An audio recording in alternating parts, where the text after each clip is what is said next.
यहाँ हाम्रो चाहिँ कृषिमा तालिम लिन आएको तर काँडै पसिन्जेल चाहिँ तालिम लियो कि हामीले एक कृषकको चाहिँ तालिममा काँडै पस्यो एक कृषकको हातमा काँडा पसेर बिजो भइसक्यो खराक खराक भन्दा कस्तो खराक खराक पार्नुहुन्छ हौ चाहिँ पाखाइमा छ नि त काँडा त्यतिका दुख्छ नि त नि हौ लु ल यहाँ पनि छ है बुढी अङ्कलमा पनि छ तर चाहिँ दुख्छ होला कि साह्रो हिजो मैले दुखे छोड्दिएको यो एक कृषकको हातमा काँडा पसिन्जेल भएको छ हामी तालिम लिँदाखेरि यतिसम्म लिन्छौँ नि हामी त यसरी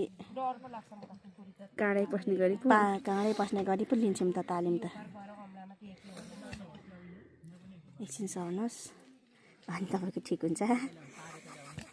काँडा निकाल्ने मान्छे त हुन्छ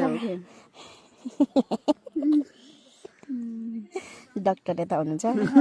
हाम्रो हिनिसा डक्टर हिनिसा राई यता हुनुहुन्छ हाम्रो बिरामी चाहिँ मिस रुपिला राई बिरामी मिस चाहिँ होइन फेरि मिसेस